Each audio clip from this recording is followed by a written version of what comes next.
We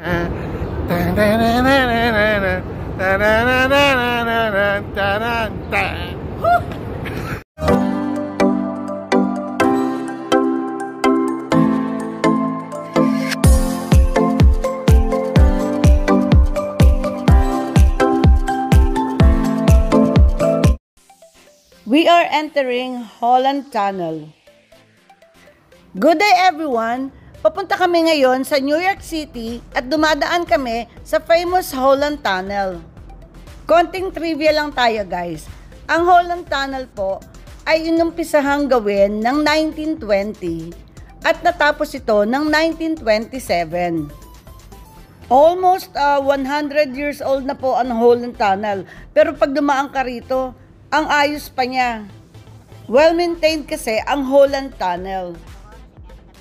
At dahil well-maintained ang Holland Tunnel, guys, may kamahalan ng toll fee dito. Tumataginting na almost $20.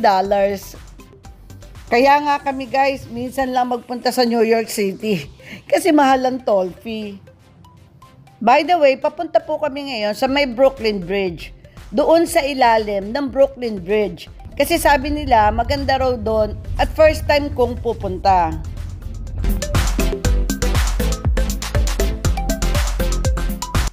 Bago kami nagpunta sa may Brooklyn Bridge, dumaan muna kami dito sa Manhattan, New York. Dito po yung magandang place sa New York. Andito yung mayayaman guys sa Manhattan. Kaya nakita nyo naman ng mga establishment dito, nagtataasan. Ayan yung Trump Tower. And of course, hindi pwedeng hindi mag-pose si Jimmy Boy.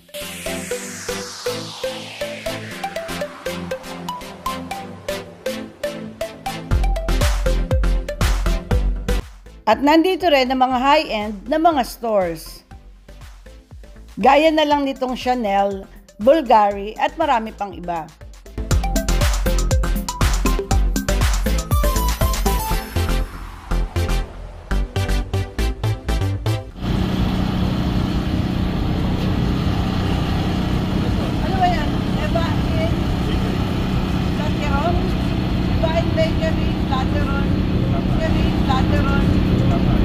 Flat iron.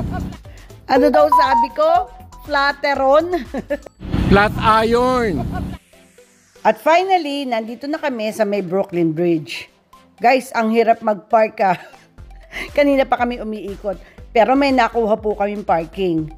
At sasabihin ko sa inyo mamaya kung paano namin nakuha ang parking na to. Nandito kami ngayon sa famous na place na Dumbo. Nagtataka ako dati kung bakit ito tinawag na Dumbo. Ito pala ay isang area under the Brooklyn Bridge in New York City at tinawag nila itong Dumbo, which stands for Down Under the Manhattan Bridge Overpass. The name was created noong 1970s. Tinawag nila itong Dumbo para maging unappealing yung sound doon sa mga gustong mag-develop ng place. Pero sa tingin ko, hindi sila naging successful dahil napakaganda ng ilalim ng Brooklyn Bridge at yung mga surrounding areas nito. At alam nyo ba guys, ang daming mga nagpapakuha dito. Grabe, tingnan nyo yung surroundings ang dami pong tao. Nagpapakuha lang sila dito sa Dumbo. At isa na rin kami doon. Kung mapapansin nyo, marami sa mga kuha namin o pictures, ang kuha ay nakatayo para makuha yung view ng area.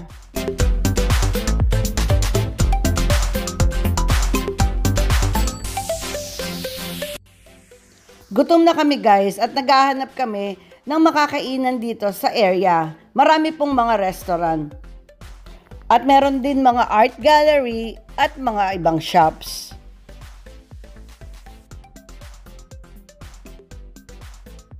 Finally guys, nagkasundo na kaming apat kung ano ang kakainin namin. Although guys, medyo pricey dito dahil po dun sa lugar.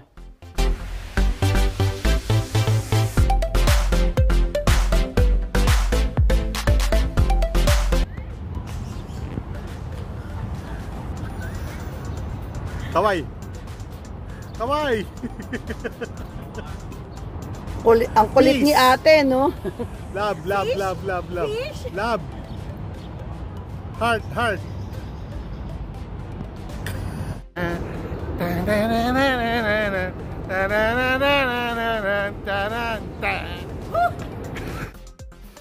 Ang ganda dito, guys. Alam nyo ba, itong area na to ay sa paglabas lang doon sa kinainan namin, doon sa kabilang side. Hindi ko akalain na ganito pala kaganda dito sa may Brooklyn Bridge. Hindi pa kasi ako napupunta sa lugar na to, kaya hindi ko alam. Nakita nyo naman si ate, oh. Emote na emote. Ang ganda ng Brooklyn Bridge, oh.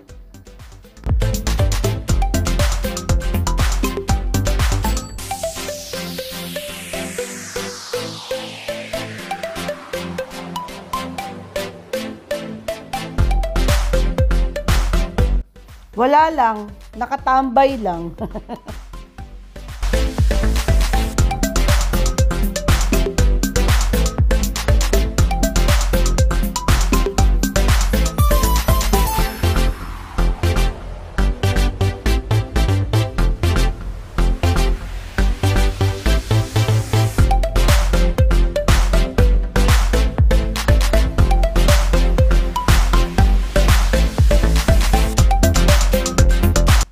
Yung nasa likod ni Alvin ay ang Manhattan Bridge.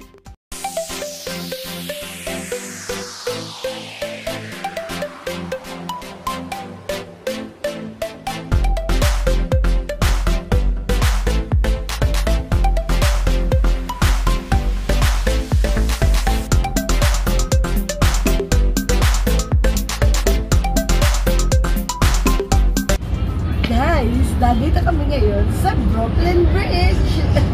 Sa tagal ko dito sa Amerika, guys, ngayon lang ako nagpunta rito. Kasi, number one, ang hirap pumunta sa New York City. Mahal ang toll, mahal ang parking, mahal lahat. Kaya, ngayon, napunta kami dahil pinasyal namin si Ate Mina at si Jimmy. Of course, kasama si Alvin, kami apat. Kaya enjoy kami.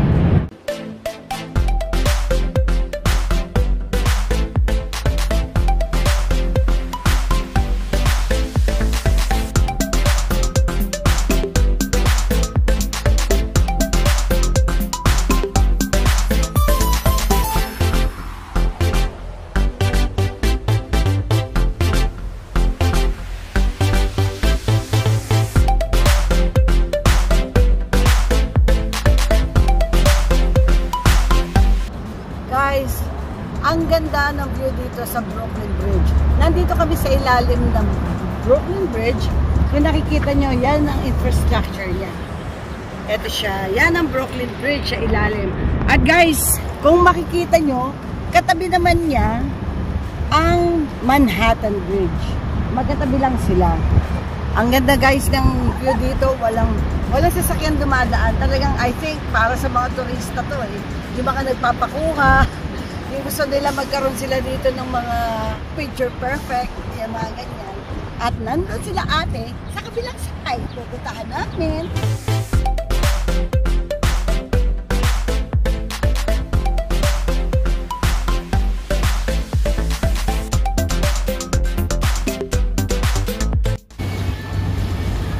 We're still here by the Brooklyn Bridge. That's the ferry out there. Yeah. Tsaka tignan mo yung ano, very intricate yung cabling. Nakita ba yung cabling na ginamit? Yung suspension, di ba? Suspension sa engineering. Suspension bridge. Aha. Hindi mo kinuunan eh.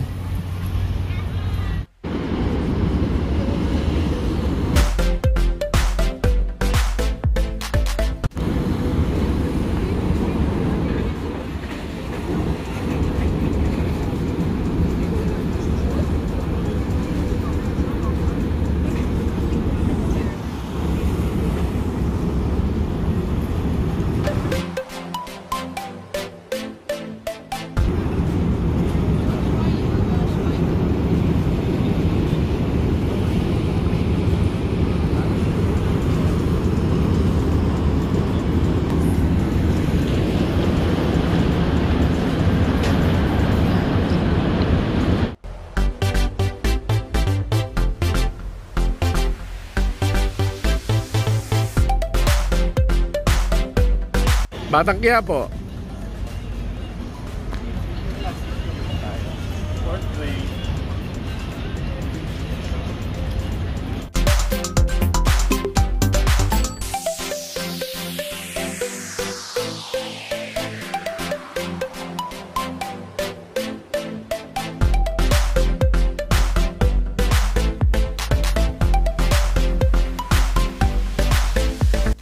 Ito yung gate kung sino mga gustong sumakay ng ferry. Dahil napagod kami sa kalalakad, chill-chill lang kami dito guys. May resto and bar sa gitna ng Brooklyn Bridge. Kaya inom lang kami ng konti. Cheers! Happy lang! Ay nako guys, bumigay na yung dalawa. Malayo ang tingin. Sino tinitignan mo dyan, ha?